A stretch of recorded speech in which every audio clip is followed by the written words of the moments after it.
This is The Gem on the Queen's Crown, a podcast talking about Cincinnati and Dayton, Ohio sports. Here's the host, Lee W. Mowen.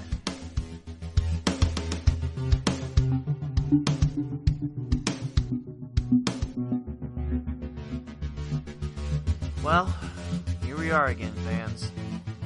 It's episode 10, and I've been gone off the podcasting scene for over a month now. According to my agenda, this was supposed to be the week I recorded episode 15, but, yeah, things haven't happened as I planned them.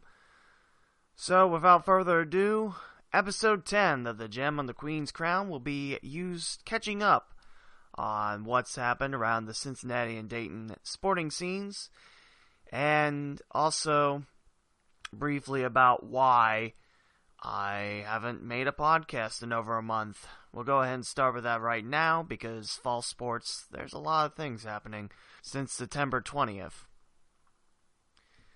So, I guess, well, first off, before I get into the story, if you'd like to follow me on social media, it's the Lee W. Mowen. Twitter is the biggest social network I'm on. You can follow me and see what I do, announcing-wise and everything like that. Also, Facebook, Instagram, the usual suspects. And you can also listen to this podcast on my website, theleewmowen.com. Also on the host site, gemcitysports.com. You can also listen to it on iTunes, Google Play, Stitcher, and TuneIn. I think there's probably another outlet out there too, but let's get going. So this is an episode that I've wanted to do for a couple weeks. I just haven't had the fire. I haven't had I don't know what to call it, the get up and go to go actually do episode 10. There was a couple of ideas I had, they didn't pan out, and there's a couple days that I was open, and I just didn't feel like doing a podcast. So episode 9 was the last one I did. It was someone emailing me, asking me to tell the people a little bit more about myself, but I guess no it wasn't, as I got a pretty long message afterwards, and that's what really sent me downward on, this month-long absence. I didn't care. So, yeah. Of course, there's a couple days where I work, announcing-wise and everything, but I could have made time. I just didn't. There were times where I stare at my notebook that I use to dot out episode guidelines and outlines, and for hours I just stare at it. It's like, yeah. So the passion went away for a while, a month and some change, and I thought to myself, that's not fair, because I feel like this podcast gets down into the wonderful sporting scene of Cincinnati and Dayton, and I feel like people need that. I mean, heck, we're in week 10 of high school football in Ohio, and in Indiana there's some schools that have already played all their football, because Indiana starts a week ahead before. And unlike Ohio, I believe, in Indiana, you play your season, then you get a playoff game. In Ohio, you have to be in the top 8 of your respective division and region to get a playoff spot. Most of the divisions are top 8, and I'm not 100% sure if Division 1 went back to 8 or 12, or stood at 12, I guess, is what I'm saying. So, I apologize, fans, for being gone so long. It wasn't my intention. It's my fault. I'm not blaming it on anyone. It's all me. I lost the passion for it, and now I'm trying to kick it back up again. And hopefully you'll stay with me through this journey of mine.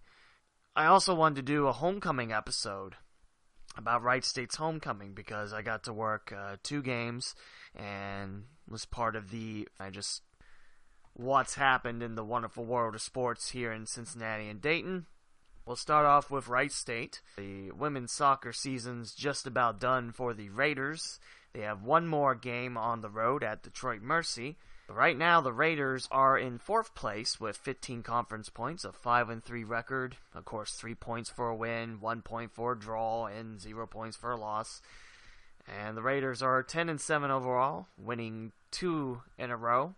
They won their home finale and senior night against Cleveland State by a score 1-0. Very scary second half, especially in the last few minutes. Cleveland State won a penalty kick opportunity in minute number 88, 89. It was close to the end of the game. It was saved by sophomore goalie Maddie Jewell, and the Raiders won their home finale, beating the Vikings, who currently are tied for 4th. Currently, your Horizon League women's soccer standings look like this. Milwaukee, 6 wins, 2 draws. Overall, 14 wins and 3 draws, no losses for the Panthers. Behind the Milwaukee Panthers are the Northern Kentucky Norse, 6-1-1, 1 point behind the Panthers. And newcomer to the HL, IUPUI, which is short for Indiana University, Purdue University, Indianapolis. They are in 3rd place with a 6-2 record, so not too far behind too. However, the Jaguars have lost 2 in a row. They sit at 13-5 overall. Northern Kentucky 9-5-1. And the big part about wanting the number 1 seed is you get to host semifinals and the finals at your campus. So you get 3 more games there. So right now, if the season were to end today, which it won't, there's 1 more game for everyone. It would be held at UWM, University of Wisconsin-Milwaukee. And right now, if the season were to end today, which it won't, because remember, Raiders are on the road Friday at Detroit Mercy, the Raiders would host Cleveland State, and IUPUI would host the UIC Flames. Oakland, Green Bay, Detroit Mercy, and Youngstown State would not make the Horizon League tournament. This is for a ticket to the big dance in women's soccer. We now move on to the men's soccer side. A couple more games for the Raiders men's soccer. We take a look at the standings. Right now, Green Bay on top. 5 wins, 1 loss, and a draw in conference play. Overall, 6-4-3. Raiders right behind the Phoenix. 5-2 in Horizon League play, losing in double overtime to Green Bay and in regulation at Milwaukee. UIC in 3rd place with 13 points, 4-2-1 of the Flames. Milwaukee sits in 4th place, 4-3. Cleveland State in 5th place, 3-2-2. Detroit Mercy, 3-3-1. The Titans fell at Wright State's homecoming. The Raiders picked up a 3-1 win to close out homecoming weekend. Oakland, who is set to win the Horizon League, they currently sit in 7th place, 3-3-1. Had a rough trip throughout Dayton, lost 2-0 at Wright State and 6-2 at Dayton. And yours truly was PA for both of those matches. Northern Kentucky sits in 8th place, 2-3-2 are the Norse. Belmont 2-5 overall in conference play, 5-7-2 overall are the Bruins. And newcomers IUPUI 0-7 in the league and 0-12-1 overall. That is the opponent, the IUPUI Jaguars, in Wright State's last home game of the 2017 regular season. And again, same thing, number 1 seed hosts the semifinals and finals. 3 and 4 host a quarterfinals match. Wright State has 2 more games to go in conference play. Green Bay has Belmont at home and Northern Kentucky on the road. We go to Wright State. IUPUI is at home on November the 3rd for the Raiders. And Wright State with a road game at Cleveland State this upcoming Saturday. As you look at both soccer squads of the Raiders, we now take a gander at the volleyball team. Had the pleasure of broadcasting a match on ESPN3. Have another honor of doing that this Friday, which would be the 27th of the month. So in case you're listening to this podcast before October 27th, check out my call on ESPN3. There's a link on WSURaiders.com. We look at the standings of volleyball. Newcomers IUPUI with an 8-2 record. 12-11 overall are the Jags. Cleveland State, they fell to 2-2 for Wright State's first conference win on the season. And since then, the Vikings are now 7-3, tied for second with Oakland. The Vikings have won 4 in a row.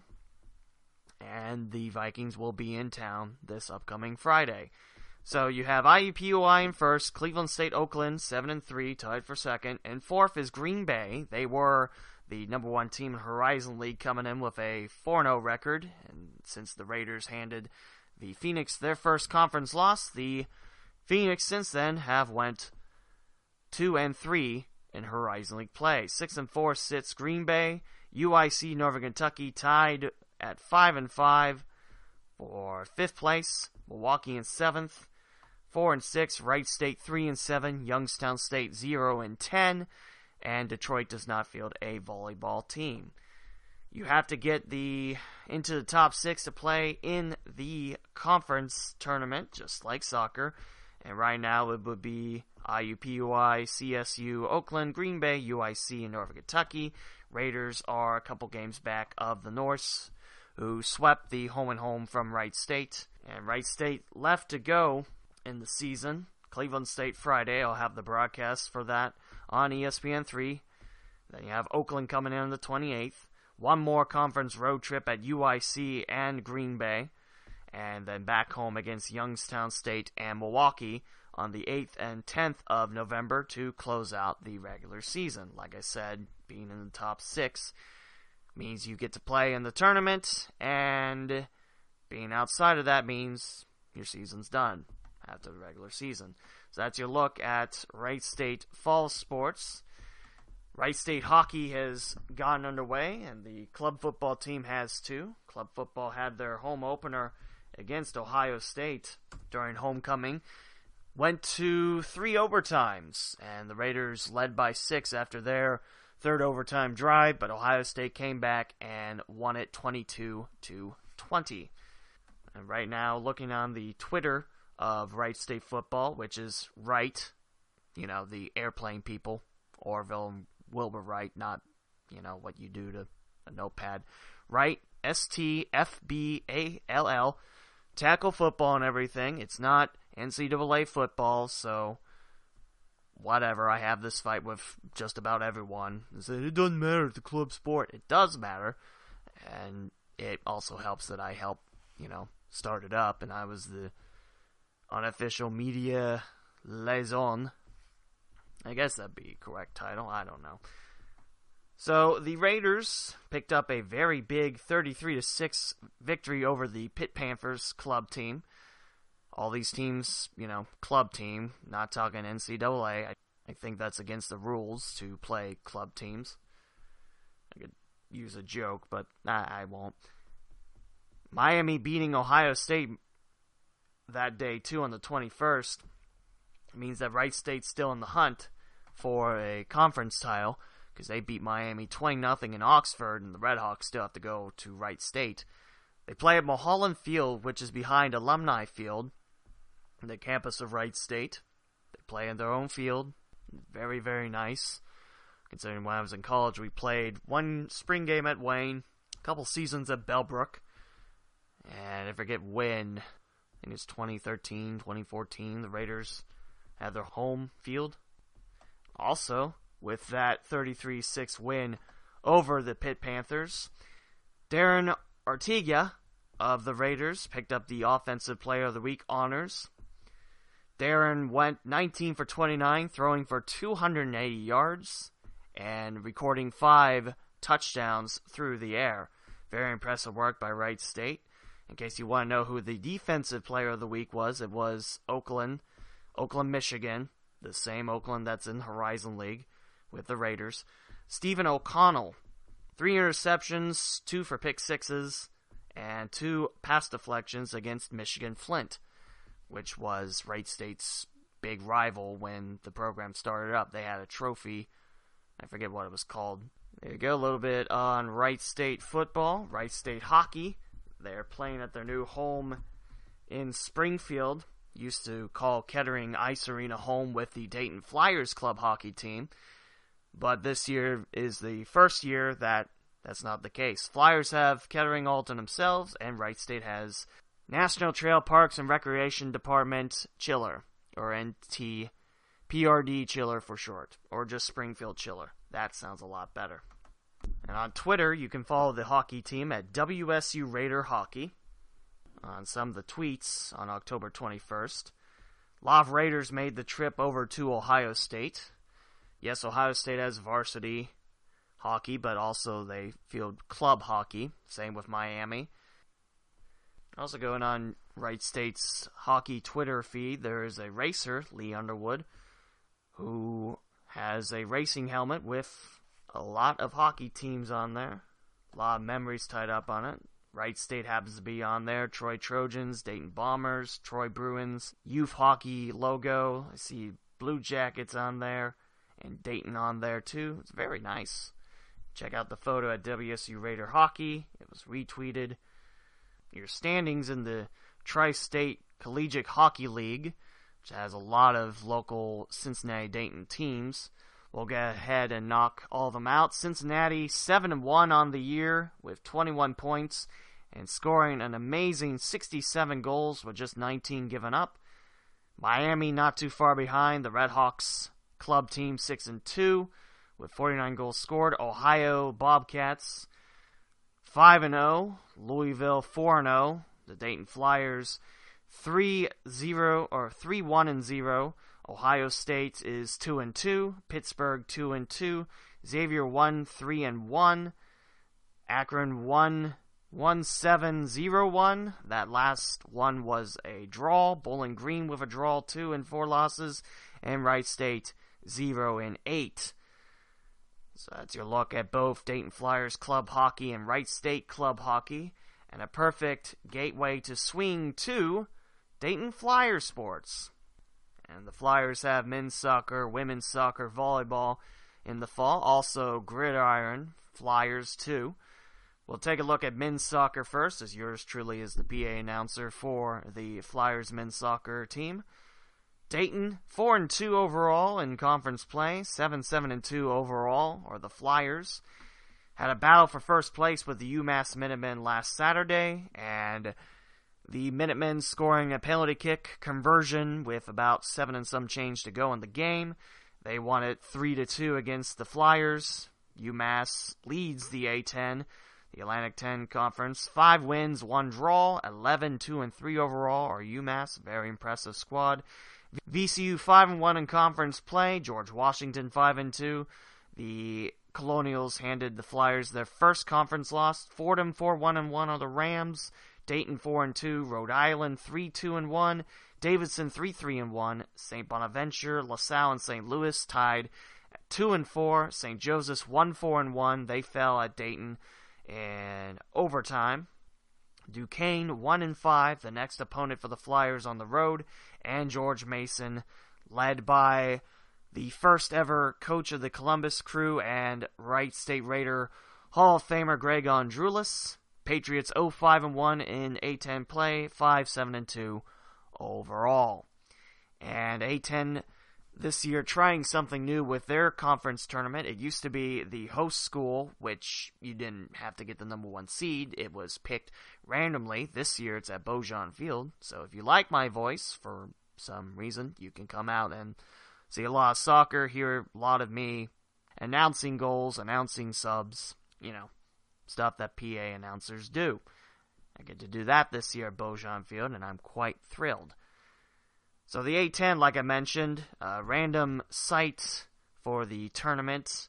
However, this year, there will be a couple schools that can host a quarterfinal game, and then they'll head on to Dayton to the semifinals and finals, where the 2 years I worked, A-10 conference tournaments, it used to be every game was played. So the first day we had 4 games, then the semifinals with 2, and then the finals with 1.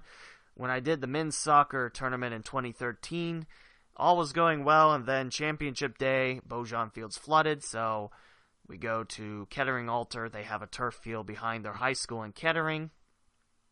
And we award George Mason the A10 title. They score in a penalty kick late in the match and take down St. Louis. It was a lot of fun. The next year, the women got to host, and I got to broadcast all those games. Well, actually, some of those games. Again, 4 quarterfinal games, and then 2 semifinals and final. This year, it's a couple of schools get to host quarterfinals, and then the winners will go on to Dayton. So as you look at men's soccer, the Flyers have a couple games to go. Like I said, there are Duquesne coming up.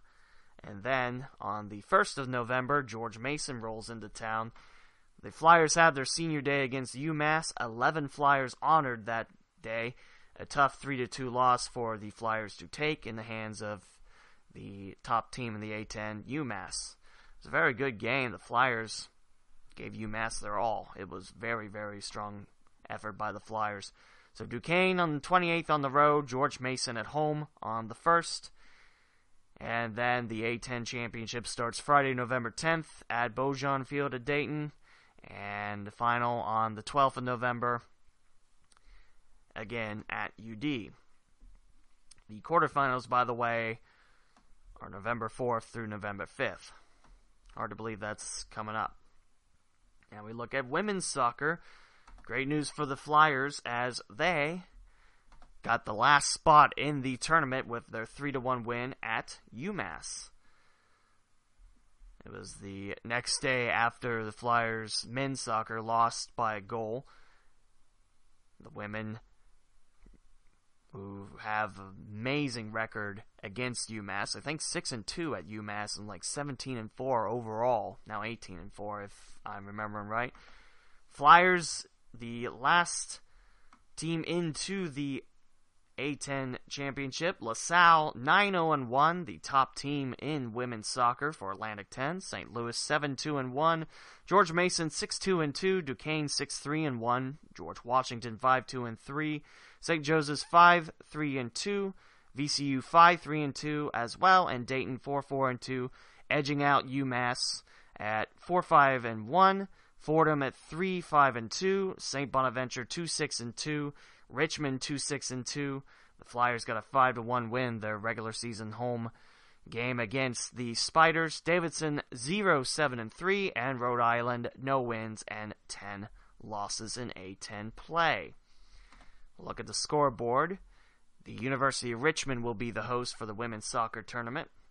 Your quarterfinals will be October 28th, 29th, this weekend. Dayton Flyers, the number 8 seed in the tournament. They'll take on number 1 LaSalle. And that'll be the first match. Duquesne versus George Washington, match 2. Match 3 is St. Louis against St. Joseph's, and George Mason will square off with VCU. The winners of those 4 quarterfinal games will go to the semifinals at Sports Backer Stadium in Richmond, Virginia. And if Dayton does defeat LaSalle, it will be the winner against Duquesne and George Washington. Both those teams defeated the Flyers in the regular season, as LaSalle did as well. As you look at women's soccer, we'll now take a look at volleyball. Flyers doing quite well this year in the sport. Last year had the best winning percentage of NCAAs. And currently sitting in second place behind undefeated VCU. The Rams are 9-0. The Flyers are 8-0. VCU 23-2 overall. Dayton 17-6. Behind the Rams and Flyers in volleyball, St. Louis at 6-2. Duquesne 5-4.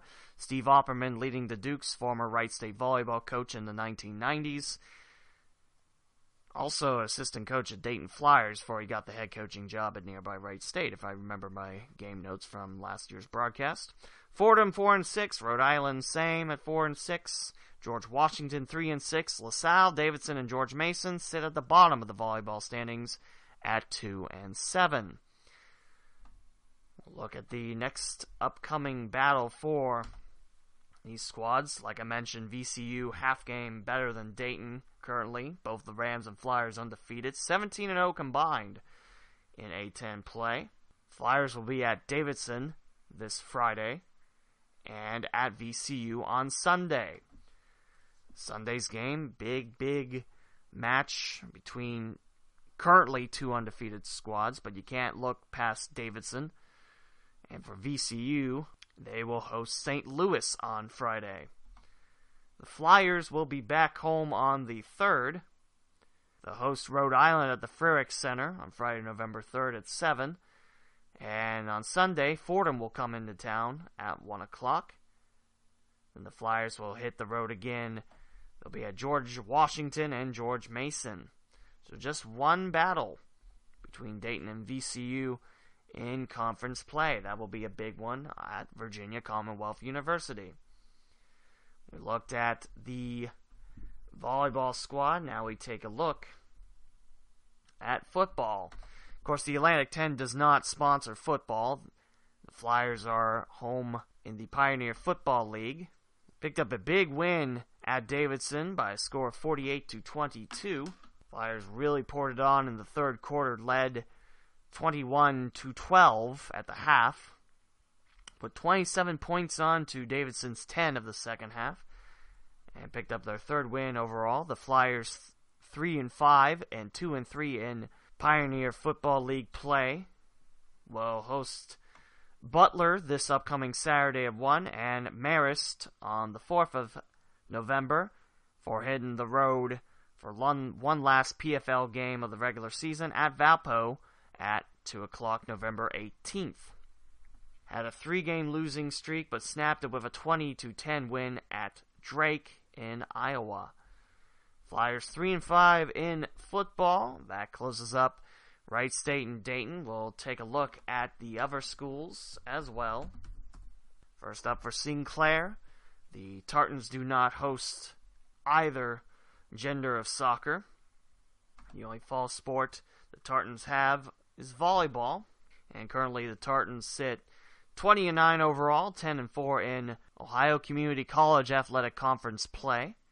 They beat Miami Middletown on the road 3-0, hosting UC Claremont the 24th of October and Hawking on the 25th.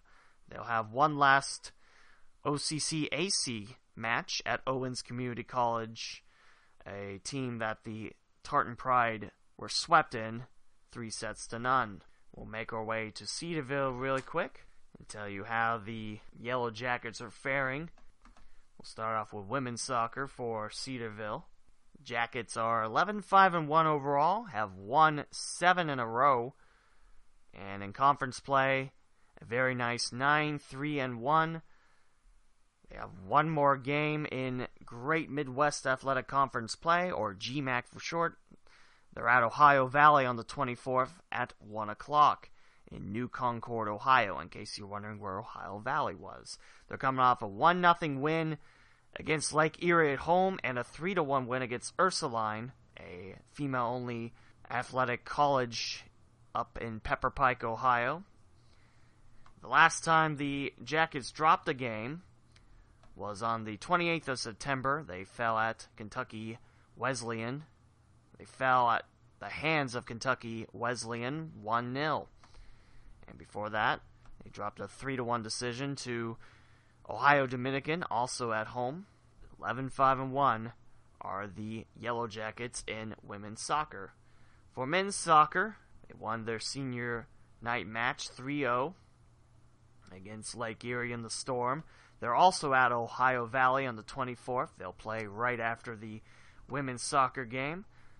The Yellow Jackets coming off a 2-1 home loss to Walsh after taking down Malone 4-0 at home. The Yellow Jackets 7-6 in conference play and 8-8 overall in 2017. Now looking at volleyball, 14-11 are the Yellow Jackets, winners of 4 in a row and 10-2 in GMAC play. The only 2 conference losses this season in the hands of Kentucky Wesleyan at home and at Findlay in 5. The Yellow Jackets have won their last 4 matches, and they are hosting the Indianapolis Greyhounds in a non-conference tilt on the 24th at 7 o'clock. We're hosting Hillsdale and Findlay this upcoming weekend at Tiffin, and closing out the regular season, Senior Day against Ohio Dominican on the 4th, and on the road to Kentucky Wesleyan and Trevecca in Nashville, Tennessee. We'll move just a little further down US 42 to Central State. Tell you how the Marauders are doing. Football and volleyball, both members of the Southern Intercollegiate Athletic Conference. Pretty soon hosting Marauder Madness. It's hard to believe college basketball is just right in our grasp. But we're talking fall. We'll have a basketball podcast episode for you. At least that's what the plans are. Unless I have another month gap, which here's hoping I don't. Central State, 1-7 overall. 0-4 in conference play. 0-4 at home. Lost their Senior Day battle to Fort Valley State University by a 24-19 advantage. The only win of the season coming against Division I University of Arkansas Pine Bluff in Pine Bluff, Arkansas. 40-35 Marauders taking it. 2 more games, both on the road for Central State. They're at Tuskegee University on the 28th, and November 4th, they're at Lane, Tuskegee in Alabama, Lane College in Jackson, Tennessee. Now on to volleyball for the Marauders. 6-18 overall and 5-12 in conference play. The Marauders coming off a 3-set sweep at Urbana. Now will take place in the Urbana Invitational with 2 matches today against the host Blue Knights and Tiffin University. Before heading on the road to the Georgetown Boneyard Brawl in Georgetown, Kentucky, which is just nearby Lexington, Kentucky. Marauders will take on the host Tigers, Indiana Wesleyan, Union College, Kentucky, and Campbellsville, Kentucky. For coming back home, take on Kentucky State for the last game of the regular season. Thoroughbreds and the Marauders, November 2nd. That's at 6 at Beacom Lewis Gymnasium. If you've never been to the gymnasium at either Cedarville or Central State, you're missing out. They're very nice places. Since we mentioned Urbana, we'll jump up north briefly. We'll bypass Springfield for a minute and tell you how the Blue Knights are doing. They're in the Mountain East, formerly of the GMAC. That was the year when I was broadcasting Central State football and basketball. Soccer for both men and women, football too, and volleyball in there as well. Urbana just fell to number 1 Charleston by 3-0 score. 8-6 are the Blue Knights, and 6-4 in Mountain East play. They have lost the last game. 5-1 at home sweet home, just 3-5 outside Urbana. And the Blue Knights with one more home game. That'll be the 25th, 7 o'clock against Notre Dame, Ohio. For hitting the road this Saturday, taking on Concord. Blue Knights 8-6 in men's soccer play and 6-4 in Mountain East. Look at women's soccer now. 2-10-3 are the Blue Knights.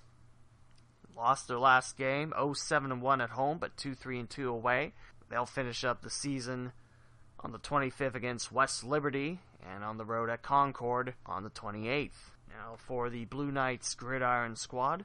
3-5 is Urbana, 2-5 in Mountain East play. Lost 3 in a row since beating Charleston in the first night game in school history. I believe I mentioned that in episode 6. 25-21 was the Urbana's win over Charleston, but since then they dropped a road contest to Virginia Wise, 51-41, a home matchup with Notre Dame College on Hall of Fame Day at Urbana University Stadium, 45-7, and a road game at number 2 Shepherd, 48-14. Glenville State is coming to Urbana on the 28th for homecoming before West Virginia State awaits the Blue Knights on the road, and Concord comes into town on the 11th. And lastly for Urbana, we'll look at volleyball. Blue Knights are 13-12 overall, 6-3 in Mountain East play. Winners of 3 in a row are the Blue Knights. The last win was against Central State, and they're hosting the same Marauders on the 24th at 5 o'clock at the Grimes Center. Homecoming weekend, for Urbana this weekend, 27th. West Virginia State in town, 31st on Halloween. It's Halloween night, spelled with a K, because, Urbana Blue Knights. Charleston in town, and then the volleyball team has 2 games on the road at Shepherd and Fairmont State for hosting the last 3 of the regular season against Notre Dame, Ohio, West Liberty, Senior Night, and Veterans Night against Willing Jesuit. And the number 1 seed in the Mountain East gets to host the whole kit and caboodle. Now down to Springfield. We take a look at the Wittenberg Tigers. Very successful fall for Wittenberg's football team. The Tigers are 7-0 on the gridiron and 6-0 in NCAC play. The last game was a 52-6 thrashing at DePaul. Tigers stay on the road for October. They'll close out their road part of the regular season on the 28th at Wabash before hosting Ohio Wesleyan on the 4th and Worcester on the 11th. Tigers, like I mentioned, 7-0. They have very nice stats on their schedule page on WittenbergTigers.com. 4-0 away from home sweet home, 3-0 at home, 7 wins in a row, and they are scoring nearly 41.5 points per game. Now to men's soccer. 4-11-1 are the Tigers, 2-5 in conference play. They've lost 4 in a row has Wittenberg. Last win was at home against Worcester, 1-0, favor of the Tigers. Since then, Wittenberg has given up 18 goals in 4 matches, while only scoring 3. Last game was at home against Allegheny, and the Tigers dropped it 7-2.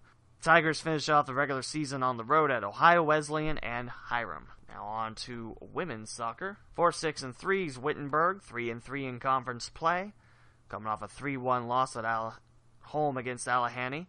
And they'll also have Ohio Wesleyan Hiram on the road for the Wittenberg volleyball squad. Undefeated in 18 matches, 7-0 in conference play, and an astonishing 12-0 at home. Had their senior day celebration on the 21st of October, a 3-set sweep against Worcester. They'll finish up with the Benedictine University tournament against Carthage and Eau Claire. For that, there'll be at Kenyon and Elmhurst. We'll take a look at nearby Clark State, also in Springfield, the southern end of the city. 2-11 in conference play. They're members of the Ohio Community College Athletic Conference, like Sinclair. 2-11 are the Eagles in conference play, and 5-16 overall. They sit 8th place in volleyball standings, 6 behind Sinclair and Lakeland, tied for 2nd at 10-4. You have Edison Community College in Piqua. The Chargers are 8-5, 18-7 overall. Now we look at the Miami Redhawks. They do not have men's soccer. They haven't had it in quite some time. The women's soccer team, rough year for the Hawks. 2-14-1 is Miami, 2-7-1 in the MAC, coming off an overtime loss at Buffalo. The Redhawks will close out the regular season against Ball State on the 26th at 3 p.m. Now look at volleyball, always a good team at Miami U, and this year no exception. 16-7 are the Hawks, 8-2 in MAC play, and 7-3 at home sweet home Oxford. The Red Hawks will have a couple more matches before the end of the regular season.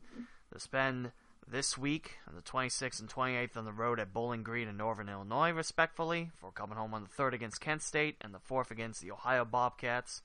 Battle of the Bricks, Hawks and Cats, before Miami takes back to the road on the 10th against Buffalo and the 11th at Akron. For the MAC tournament will be held at Miami University. First round, second round, semifinal round, championship round, it's all in Oxford, Ohio this season. Now the Gridiron Hawks. The football Red Hawks are 3-5 overall, 2-2 in the MAC. 2-2 at home, 1-3 on the road. Celebrate their first win of the season on the 9th against Austin Peay, the same team that Cincinnati beat for their first win of the regular season. By the way, we'll talk about Cincinnati next. Miami's coming off a 24-14 win at home against Buffalo. 2 rough losses. Miami will be due at Ohio on Halloween night. You can watch it on ESPN2. And then the Red Hawks will have their last 2 home games of the regular season Heroes Night against Akron on the 7th, and Fan Appreciation Senior Night on the 15th of November, for traveling to Muncie, Indiana to take on Ball State on the 21st. And we look at the Cincinnati Bearcats fall season. Hilton Days and the Bearcats are 6-7-1 men's soccer team. 0-5 in the American Athletic Conference, however. 4-3-1 at home sweet home. Coming off a 2-0 loss versus SMU at home. Hosting Cleveland State on the 24th. At Tulsa on the 28th. And UCF comes into Gettler Stadium on the 4th of November. Got the women's soccer squad, Coach Neil Stafford. 11-3-3 are the Bearcats, 4-2-2 in AAC play. Had the honor of PAing the draw against UCF, Central Florida. The first game the Golden Knights had since the hurricane hit, which would have been Hurricane Irma. Hurricane Harvey was the one that affected Houston. Bearcats and Knights played to a 0-0 draw. After that, the Bearcats rattled off 3 AAC wins in a row at home against South Florida, on the road at UConn, and on the road at Temple.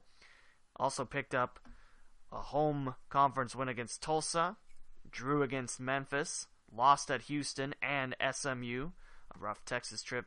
The last game of the regular season will be the 27th. It'll be against the Pirates of East Carolina. Look at the football side of things for the Bearcats. A rough year for Cincinnati, dropping 5 in a row since the 42-32 loss at Navy. The Bearcats' 2 wins have been against Austin Peay and at Miami for the Victory Bell. Bearcats with some fancy closing time work against the Redhawks to swipe the bell away from the host Miami Redhawks in Oxford, Ohio. But since that Victory Bell win, 5 losses in a row, including an overtime homecoming loss to SMU. I listened to some of that game on radio. Tulane is next for the Gridiron Bearcats on the road in New Orleans. Home against Temple on the 10th, at ECU on the 18th, and at home against UConn on the 25th. All these games are at Nippert Stadium. We look at Bearcats volleyball now. Normally their home's at Fifth Third Arena, but since that's being renovated this year, St. Ursula High School is the home of the Bearcats, who are 9-13 overall, but 7-3 in AAC play. Coming off a 3-set sweep at Memphis. They're now at SMU on the 26th, Tulsa on the 28th, and back home at St. Ursula Academy, November 3rd and November 5th against Central Florida and South Florida. The regular season will end on the road, as the Bearcats have a home-and-home with ECU. Pirates here in Cincinnati on the 22nd, and the Bearcats go to Greenville, North Carolina on the 24th at ECU. Now we jump to Xavier Musketeers, the other Division I school, north end of the river in Cincinnati. There's a third one, Northern Kentucky, but that's south end of the river. We mentioned Norse already in this podcast.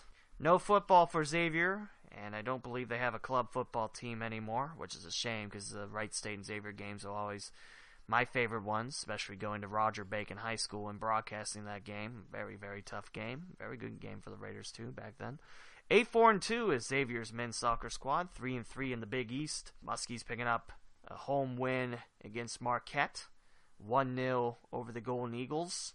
Now heading out to DePaul in Chicago on the 25th for coming back home the 28th against Seton Hall, at Butler on the 1st, and that's your regular season. Now for the women's soccer of Xavier, they're 8-6-4 overall, 4-2-2 in conference play, 7-2-3 at home, and one more regular season game for the Musketeers. They're at Georgetown in our nation's capital on the 26th at 2.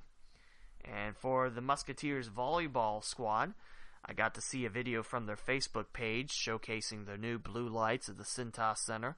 Be a very, very cool thing for basketball.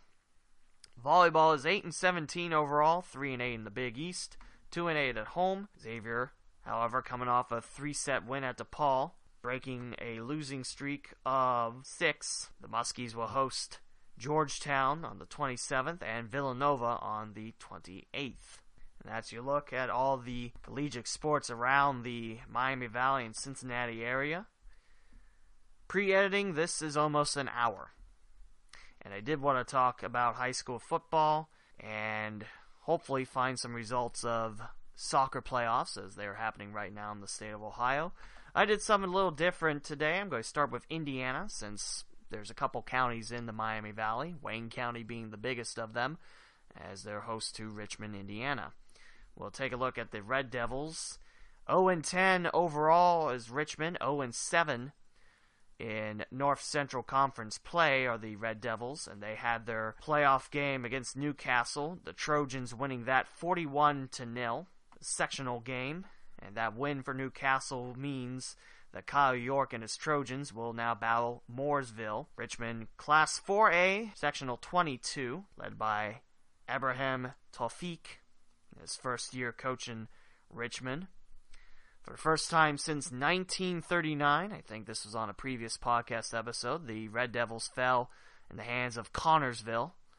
Connorsville winning in overtime 22-16, and things really didn't get much better for the Red Devils. Lost all their games of the regular season. The closest loss was at Anderson, a 5A school, also in the NCC. A 32-13 loss to Richmond. A tough year for the Red Devils, but I believe they'll bounce back in 2018. I don't follow as much Eastern Indiana sports as I'd like to, but I know the past few years Richmond has been very strong. And like I mentioned, Connorsville, that whole winning streak since the 30s, that's very impressive. A good win for Connorsville, too. So, in case you're interested, who's in the North Central, Richmond's your closest team.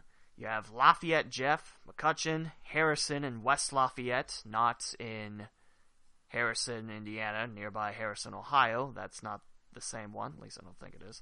Marion, Kokomo, Logansport, Indianapolis Tech, Anderson, and Muncie Central. So yes, Richmond travels a lot for NCC play. I mentioned West Lafayette on there. Kokomo's pretty far away from Richmond. Indianapolis Tech, well, it's probably the shortest trip outside Muncie, I suppose. That's your look at Richmond. Now to the Tri-Eastern Conference, the ever conference with a lot of schools around the Miami Valley. Hagerstown won the conference with a 7-0 record, scoring 265 points in conference play and 345 overall. Tigers finished 9-1 overall, won 9 in a row. The Centerville Bulldogs, not to be confused with the Centerville Ohio Elks, we're talking Indiana football for a minute. The Bulldogs went 7-3, 6-1 in Tri-Eastern play. Northeastern and Union County, the Patriots, and the Knights, 4-3 in TEC play, and both of them finishing 5-5 in the regular season. Also finishing 5-5 in the regular season, but 3-4 in the Tri-Eastern is Tri. The Union City Indians going 3-7 overall, 2-5 in the Tri-Eastern, and Lincoln and Winchester 1-6 in conference play, 1-9 overall. There is one game left as Tri is at Hagerstown for a 7 o'clock game. Those are the closest schools to Miami Valley. That Tri game is a sectional game. Hagerstown coming off a 40-12 win at North Decatur. Now it'll be a battle of Tri and Hagerstown. It's at Hagerstown, the Tri Titans. They're coming off a 60-14 sectional win against Oldenburg Academy. Tri is Class 1A, sectional 46. They went 5-1 or 5-5 overall, and 3-4 in TEC play. Your look at Indiana high school football now, meaning we can jump into Ohio high school football.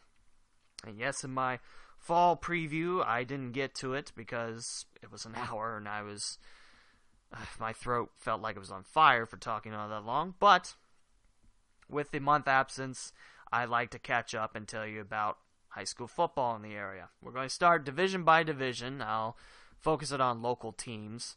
I promise you I won't bore you throughout the whole thing. And these unofficial stats are by Joe Idle. You can find him at Joe, Cup of Joe. Idle is EITEL.com. When I broadcast high school football, That's the site I always hit up for numbers. In Ohio, you have to be in the top few to get playoffs. Not everyone goes to the playoffs. Even if you have a very nice record, points really matter. It's about your strength of schedule, who wins, who loses. There's a lot of numbers to crunch in here. We'll start off with the biggest division in Ohio. That's Division 1, and we'll start off with Region 3, which normally you think, oh, that's Columbus. Yes, it's Columbus, but there's a lot of Dayton and Cincinnati teams on here. Centerville, what a year the Elks have had. Their only loss was at Northmont, a very good team as well. But the Elks are thriving. They have clinched a home game in the playoffs. Of course, these are all unofficial. But Centerville, it's Pickerington Central, Hilliard Bradley, Huber Heights Wayne, Clayton Northmont, Pickerington North, and kind of in, but they need to win in Week 10, Kettering Fairmont. Kettering Fairmont is 6-3. Good year for Kettering thus far. Their 3 losses. Hands to Beaver Creek, who is 6-3 as well. Wayne at home, however, a 35-28 win for the Warriors meant the Firebirds kept it very close. And they lost at Centerville, like I mentioned, who's having a dynamite year at 43-28. Kettering Fairmont's hosting Springfield, who's 6-3 on the year, another 1-3 school. And the Fairmonts win that. It's most likely a playoff spot for Kettering Fairmont. 8th place in Division 1, Region 3 is Springfield. So, again, that's a big game for the Wildcats. Reynoldsburg, Hilliard Darby, Beaver Creek, Miamisburg. They're still technically in the running for it. For a playoff spot, I mean. Miamisburg's 4-5. Reynoldsburg, Hilliard Darby, and Beaver Creek are 6-3. And the teams mathematically eliminated: Hilliard Davidson, Lancaster, Grove City Central Crossing, Grove City, Westland, and Groveport Madison. You realize I said all the 18 squads in Division 1 Region 3? Well, there's a reason for that. This is mainly Columbus schools, and Columbus schools happen to be very, very good at football. You know, more students, more schools, stronger teams. There's a couple Dayton, Cincinnati schools, like I mentioned, Centerville, Wayne, Northmont, Fairmont, Springfield, Beaver Creek, Miamisburg. They're in Division 1, Region 3. The Elks are currently on top. Very, very cool to see Cincinnati and Dayton represent a region with a lot of other Columbus schools. We go to Division 1, Region 4, where you see a lot more Cincinnati and Dayton schools. In fact, this is all Cincinnati and Dayton schools. St. X is on top. The Bombers 8-1. Coleraine at 7-2. Milford 8-1. A great year for the Eagles. And very happy I got to fill in for one game. It was Milford against Dixie Heights, Kentucky. Sycamore, Mason, Elder, Archbishop Moeller, Fairfield, West Claremont. They all control their own duties. Lakota East still in the mix, and the teams that have been mathematically eliminated: Springboro at 4-5, Princeton, same record, Lebanon 3-6, Western Hills, Walnut Hills, Hamilton, Lakota West, Middletown, Oak Hills, and that's your lot. According to JoeIO.com's website, St. X has clinched the number 1 seed. Coleraine has clinched a home playoff game. Milford in the playoffs. We move down to Division 2. The top 8 get into the playoffs. Everyone else goes home. And it's not necessarily the records, because if I look on here, Little Miami is 6-3. However, they're eliminated because they can only get 13.25 points. And the 8 team, Edgewood, 22.85. So there's no way, according to these stats, Little Miami would be able to jump that, because I don't think you can get that many points. Again, it's based mainly on points and how tough your schedule is, and, you know, your results help too. But it's not just, hey, I won all 10. So we look at Division 2, Region 8, mostly Cincinnati and Dayton schools. LaSalle on top, 7-2 are the Lancers. Winton Woods Warriors 8-1, Anderson Redskins 8-1. Their only loss was to Milford. Sidney at 8-1, the Yellow Jackets. Belmont 9-0. Harrison, which is Southwestern Ohio, the Wildcats 7-2, Troy Trojans 7-2, Edgewood 7-2, Chillicothe, which is the first team outside the top 8, they are 7-2. Tees Valley, from Asheville, I knew Tees Valley from my days of track. By track, I mean track. And outside that, in the mathematically eliminated categories, actually Marion Harding also still in the running too. Remember, there's just one regular season game left, as it is Lima Senior, Kings, Little Miami, Turpin, Tecumseh, Fairborn, Xenia, Withrow, Loveland, Western Brown, Carroll, Stebbins, and Oxford Talawanda. They have been mathematically eliminated in Division 2, Region 8. Now on to Division 3, Region 12. If you're wondering how divisions are lined up, the lower numbers, your higher population of bodies, meaning Division 1's the big division, and Division 7, which for football, none of the other sports have Division 7s. The smaller the number, the bigger the student populace is. That's how football's divided up. Trotwood, Madison, Division 3, Region 12, running away with a 9-0 record, but Goshen, also perfect record too. Kettering Archbishop Alter, just one loss. It was to hometown rival Fairmont. The Knights in the playoff spot. Franklin, 7-2. Chaminade Julienne controls their own destiny at 7-2. Elida, Wapakoneta, Dayton Dunbar, Salina, New Richmond, which is not near Richmond, Indiana. It's by Cincinnati. Stop asking. Archbishop McNicholas, Piqua, Wilmington, Bellbrook, Thurgood Marshall, Tippecanoe, and Mount Healthy. They're still in the running. I'd like to bring up the records. For Wapakoneta, Dunbar, Salina, Piqua, Wilmington, Bellbrook, Thurgood Marshall, they're all 6-3. You have a 5-4 Archbishop McNicholas team. New Richmond is 7-2. And you have Tippecanoe, Mount Healthy, Shawnee at 4-5. Actually, Lima Shawnee is mathematically eliminated. Help if I have the laptop on an angle to see the colors, like Excel sheet. But who needs that? So your mathematically eliminated teams: Lima Shawnee, Hamilton Baden, Northwest and Cincinnati, Vandalia Butler, Monroe, Woodward in Cincinnati, Ponitz Tech, Greenville, Hamilton Ross, and West Carrollton. Onward to Division 4, Region 16. Click. My alma mater, Valley View Spartans, are 9-0, and they lead Division 4, Region 16. They have clinched the top seed of Division 4, Region 16. And there's a lot of schools in the top 8 of Division 4, Region 16 that are part of Valley View's football history. If you don't know, very proud of the 94, 96, 97 state titles. Taft Senators are 7-2. They're number 2 of 416. Wyoming is one of those teams I was mentioning. The Cowboys are 9-0 in Cincinnati. Jonathan Alder near Columbus. The Pioneers are 7-2. Clinton Massey. That was a playoff game I remember going to in high school. Falcons and Valley View. That was at Barnett Stadium in Middletown, and Valley View came out on top. Clinton Massey, very strong football program. 8-1 overall are the Falcons. Indian Hill at 6, 8-1. London Red Raiders near Columbus at 8-1. Waverly would be the 8th seed right now, 6-3. Bishop Fenwick 4-5. Springfield Shawnee. Oakwood 5-4. Cincinnati Aiken is your last non-mathematically eliminated team. And the teams that have been mathematically zapped out of the playoffs: Kenton Ridge out of Springfield, Batavia, Norwood, St. Bernard's, Roger Bacon. You also have Washington Courthouse, Washington, Northwestern in Springfield, Urbana, Cincinnati Hughes, Meadowdale, Eaton, Schroeder, Taylor, Graham, McLean, and Northridge in North Dayton. And we look at Division 5, Region 20. Middletown, Madison, 7-2. West Jefferson, 8-0. Casstowns, Miami East Vikings at 8-1. Cincinnati Hills Christian Academy, or CHCA if you like short things, at 6-2. Bethel Tate, 9-0. Anna Rockets, 7-2. Greenview, part of the mix, at 9-0. Reading, Brookville, Carlisle in the mix, as well as Cincinnati's Summit Country Day. Mathematically eliminated. First team off the list is Preble Shawnee. They have won 7 games and lost 2. Their best record in quite some time. And the Arrows will not make the playoffs. Again, it's about points.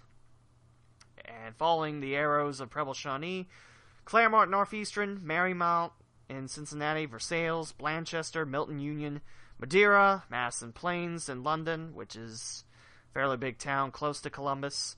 North College Hill in Cincinnati, East Clinton, out of Lees Creek, the Astros, Greenon, Clark Montessori, Purcell Marion, Waynesville, Finneytown.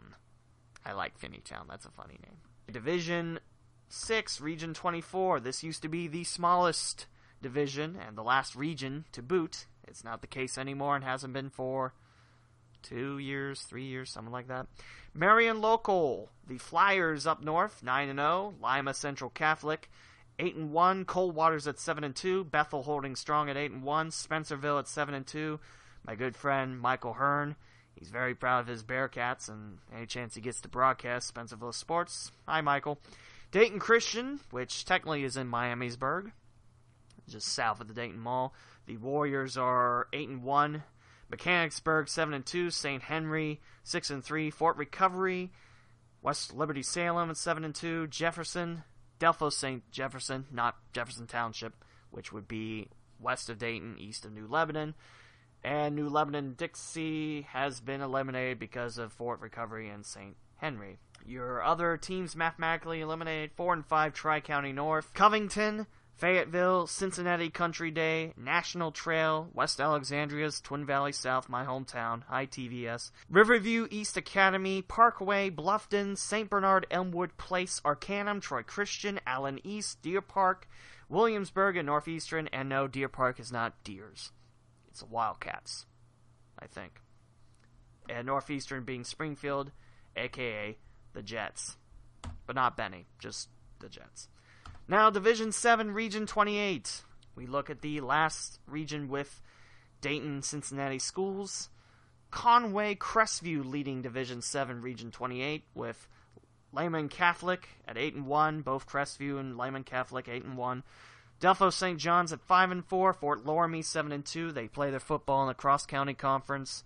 The Redskins do. Minster at 5-4. Riverside 6-3. Ansonia 5-4. Good year for the Tigers. Perry and Miami Valley Christian Academy, which is in Cincinnati, not, around Dayton, because Cincinnati's not part of Miami Valley. That's me scratching hairs and picking hairs, whatever. And Lockland and Gamble Montessori. And your teams that have been eliminated from JoeIdle.com: Springfield's Catholic Central, Hillcrest Academy out of Cincy, Southeastern Local, Hardin Northern, Upper Scioto Valley, New Bremen, Tri-Village.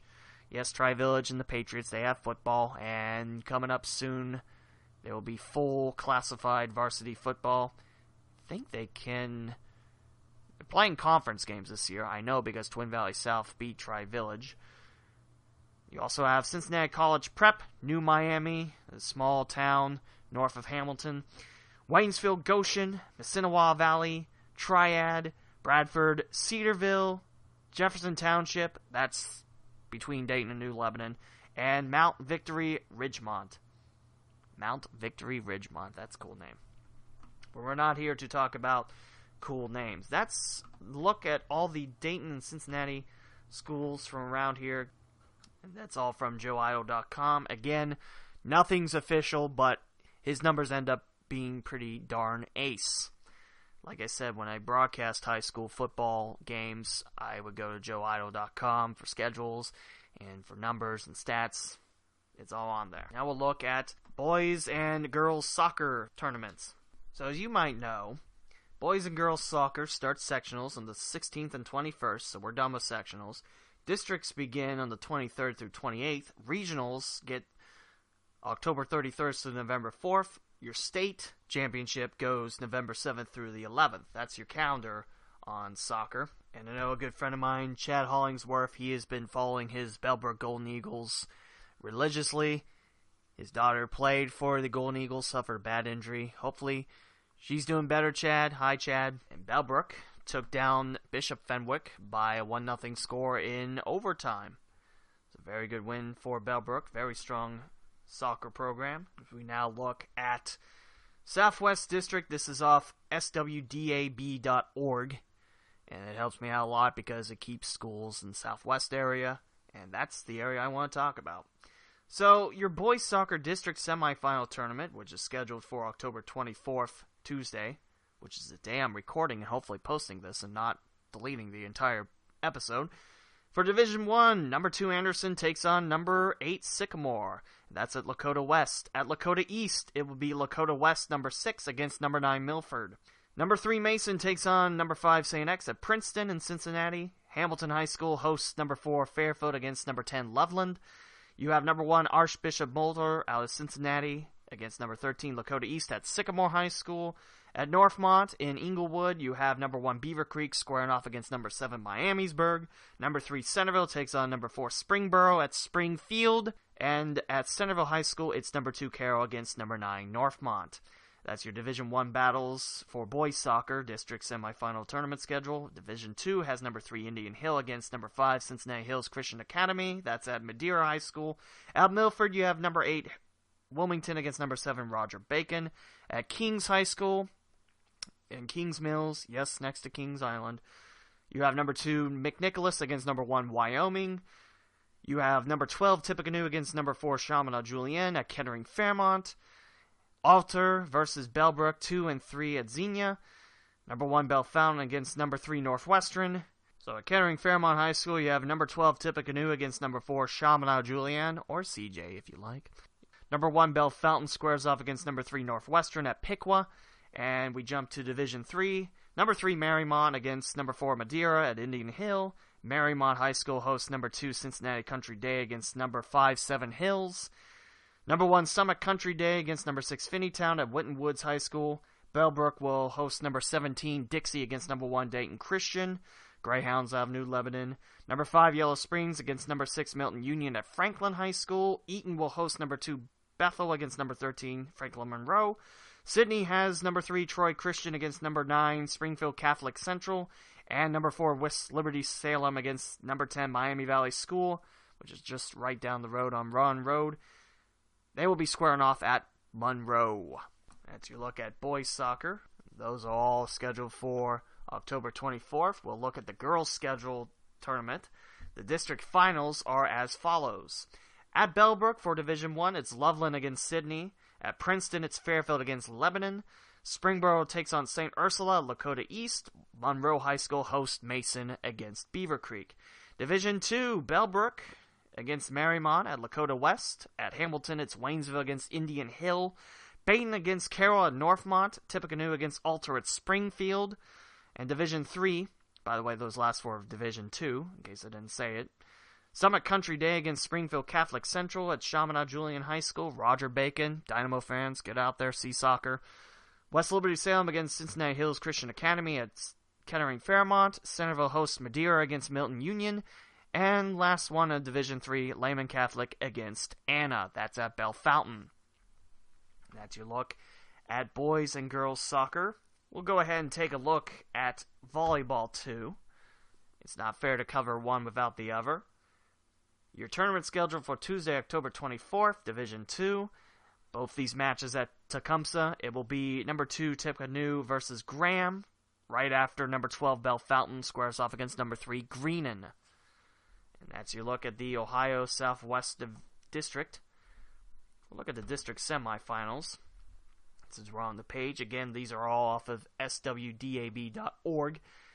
Starting off with the district semifinals at Lakota East High School, it is 2 matches. Ursuline Academy versus West Claremont, battle of 1 and 16. Number 4 Mason against Lakota East, number 10, after that. At Sycamore High School, 2 matches. Mount Notre Dame against Turpin and Mother of Mercy against Anderson. 1 match at Lakota West, it is St. Ursula against Loveland. Vandalia Butler High School has Springboro against Tecumseh and Centerville. It was number 1, taking on number 10 Northmont. Troy and Beaver Creek 3 and 4 at Centerville, just 1 match at CHS. Division 2, 2 matches, Wyoming against Roger Bacon for Wednesday, October 25th. And Archbishop McNicholas against Taylor, again in Wyoming and Cincinnati. Division 3 at Blanchester, it's Reading taking on number 1 Williamsburg. Waynesville against CHCA. At Brookville High School, Benjamin Logan squares off against Anna. And West Liberty Salem takes on Miami East. At Marymount, to round up Division 4, Felicity Franklin takes on Miami Valley Christian Academy. And Cincinnati Christian goes to work against Fayetteville. At Troy High School, it's Russia against Cedarville. Jackson against Emmanuel Christian. And at Arcanum High School, Fort Loramie against Houston. And it's Sidney Lehman Catholic against Riverside. That is your battle in volleyball for tomorrow in the district semifinals. We'll go over the semifinals Thursday, October 26th. Not so many matches, just 4 spots. Tecumseh High School has Shawnee against Kenton Ridge. I believe that's Springfield Shawnee, because normally if it's Preble or Lima, it'll say Preble or Lima. And Bellefontaine and Greenon, the winner of that match takes on the winner of Graham and Tippecanoe, and that'll be the last game at Tecumseh on the 26th. Alter versus Monroe at Lebanon, and Bishop Fenwick takes on Bellbrook for the second match at LHS. In Division 3, Madeira against Seven Hills at Marymount, and at Brookville, it's Versailles against Greenview. And that's your look at the district semifinals of girls volleyball. The district finals bracket will be posted at a later time. Again, swdab.org is where you can find all the lovely schedules. So we mentioned collegiate, we mentioned high school, and we get down to pros. I don't have to tell you that the Cincinnati Reds, disappointed this year, started off so well, 10 games under 500 by the All-Star break, and then plop goes the bottom. It is a shame. Hopefully it gets better in 2018. We'll see. The Bengals, on the other hand, you may have listened or watched, probably watched, last Sunday's battle with Pittsburgh. Very close second half. I was listening in the car when the Bengals had the ball for the last drive of the first half, going 3 and out.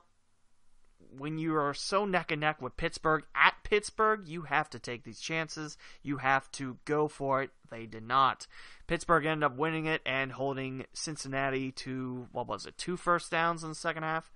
Mixon didn't get any carries. He was quite upset about that. And Martavis Bryant, quite upset with the lack of catches and throws his way type of thing. So drama on both sides, but Pittsburgh, kind of running away with the AFC North now. The Steelers, they won it big against Cincinnati. And then Dan Horde, the radio voice of the Bengals, mentioned Ben Roethlisberger, the Pittsburgh quarterback's record against Cincinnati and Cleveland. And I think the overall losses he suffered against Ohio teams is, 5 to about 40-some wins? The former Miami Red Hawk. So yeah, Pittsburgh, after that big KC win, their mojo is picking up. They look hard to stop. And the Bengals, after those nice wins, especially against Buffalo, had a real strong defense. Yeah, tough year for the Bengals, even tougher year for the Cleveland Browns, which, by the way, if you're a Bengals fan, you probably already know where to listen on the radio, but 104.7 FM for Bengals fans, or 700 since the Red season's over. And for Cleveland fans, you can listen to it on 1290, 95.7 FM. You can listen to the Browns games on there. I do it, when I work Sunday and there's football games on, I'll normally flip through the stations, listen to it. Tough year for the Browns. It's looking like it's going to be a tough year. I'm not saying 0-16. I mean, Indianapolis might have been the best shot for a win, but we'll see how it goes. I'm not good at predicting the future type of thing. So, FC Cincinnati did get into the playoffs in the USL. However, met their match with a 3-0 decision for the host Tampa Bay Rowdies. Tough year for FC Cincinnati and the USL. The big story was the Open Cup run, knocking out Columbus, Chicago Fire, having the way in the beginning with the New York Red Bulls, and it turns out FC Cincinnati couldn't hold that lead. Very sad ending to the Cup for FC Cincinnati. And that will take us to the MLS talk. Anthony Precourt, of course, you might have heard, talking about moving his crew to Austin, Texas, if he can't get a downtown stadium. Now, I know this podcast is about Cincinnati and Dayton sports. I tend to keep it that way. I'm going to step out of that boundary for this. I read an article yesterday, and I tweeted it on my Twitter, the Lee W. Mowen. It's from Channel 6, which is Columbus's ABC affiliate, WSYX6 on Twitter.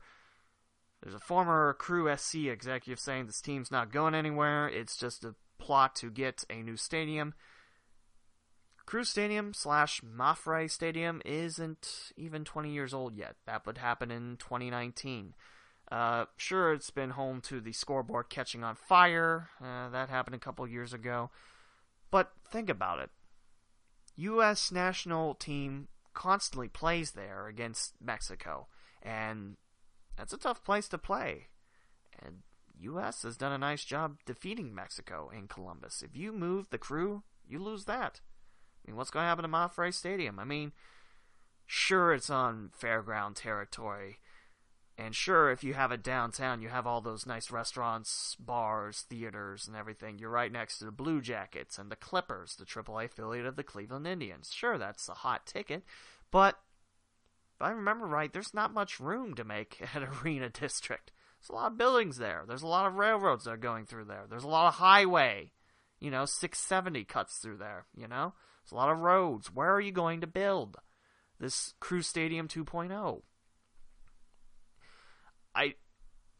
I don't see how you can move one of the pillar teams of the MLS.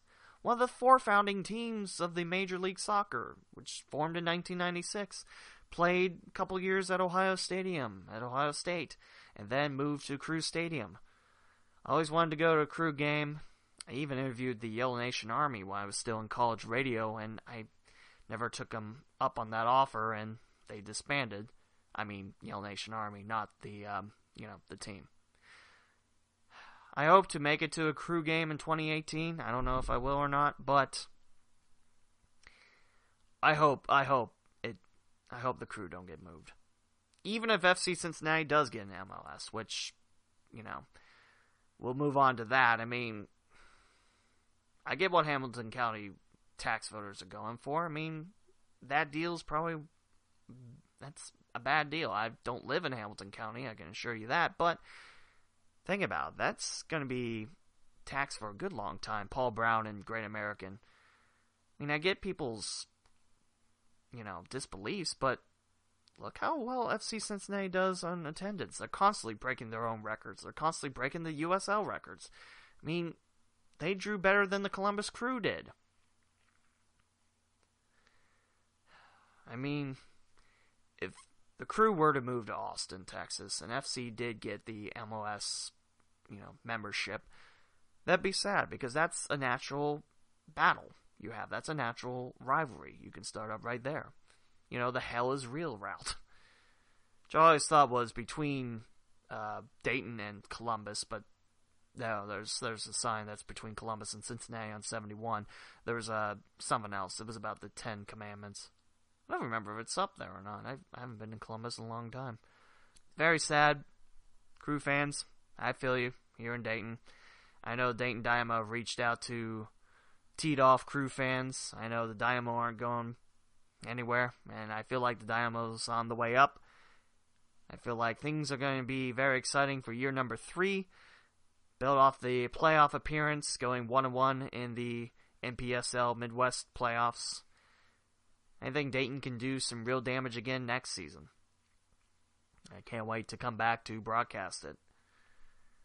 As you look at pros, Blue Jackets,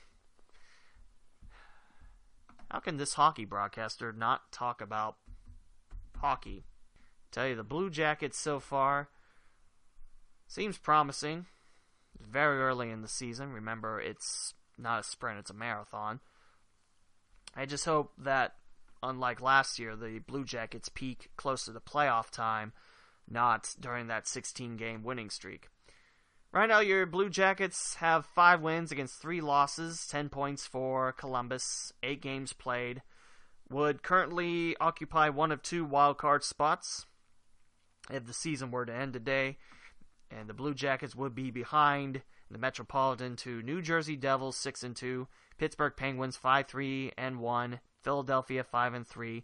The Atlantic, it's Tampa Bay 7-1-1, Toronto 7-2. What a great start for the Maple Leafs.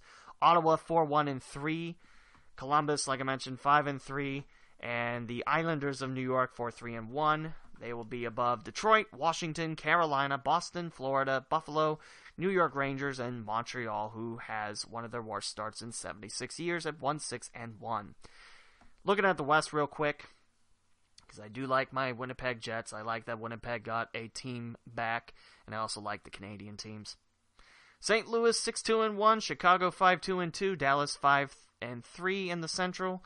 Pacific, it's the Kings 6-1-1, handed their first regulation loss to the hands of Toronto. Brand new Vegas Golden Knights, they're 6-1. Vancouver 4-3-1. In the wild card spot, the Predators 4-3-1, and Winnipeg would have the last wild card spot if the season were in today at 4-3. Those teams are ahead of Colorado, San Jose, Calgary, who had to put Jaeger on the IR, in case you haven't saw. 4-4 is Calgary. Anaheim Ducks 3-3-1. Minnesota, Edmonton, who's 2-5, and Arizona, who is winless. And we'll talk about local hockey. High school hockey's not set to start until next month. It always seems like high school hockey just blows on by. Centerville High School's got a new head coach in Scott Mathis, who's part of the Air Force, also helped coach with Greg Gutterman's Beaver Creek Beavers. He's now the head coach at Centerville.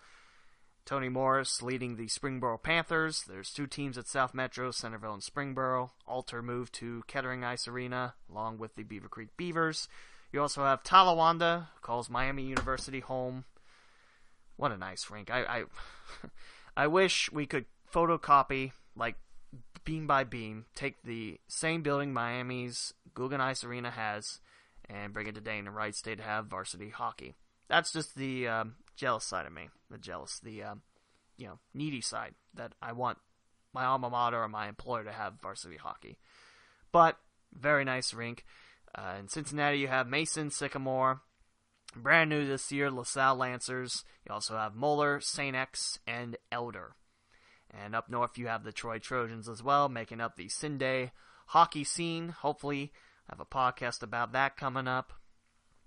And in junior hockey news, the Dayton Falcons did indeed fold after their 7-0 loss at Worcester. That last game against the Oilers was declared a visiting forfeit, and news kind of spread that the Falcons folded. That was the old Cincinnati Thunder franchise.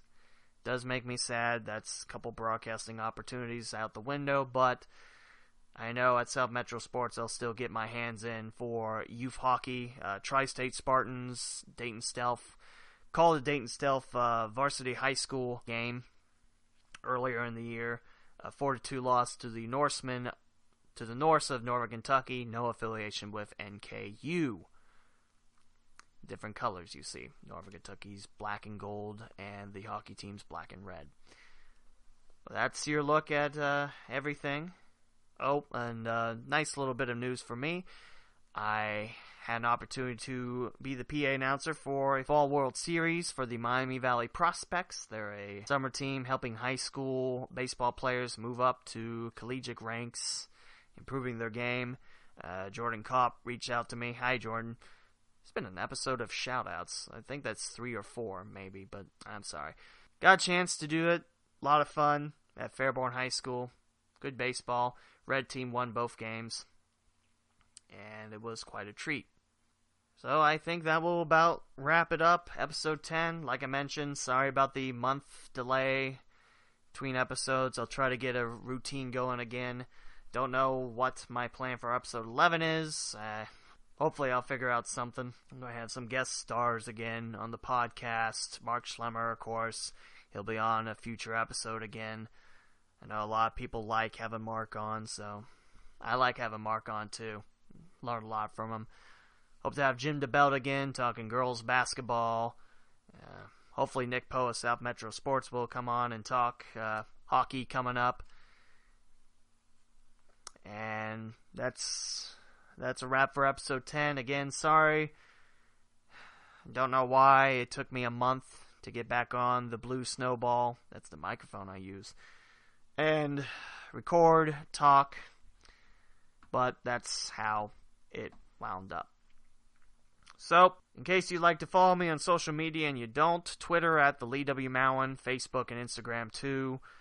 You can visit my website, theleewmowen.com. If you like numbers, seeing what all I've done in my career, well, there's a page for you for that. Also, gemcitysports.com.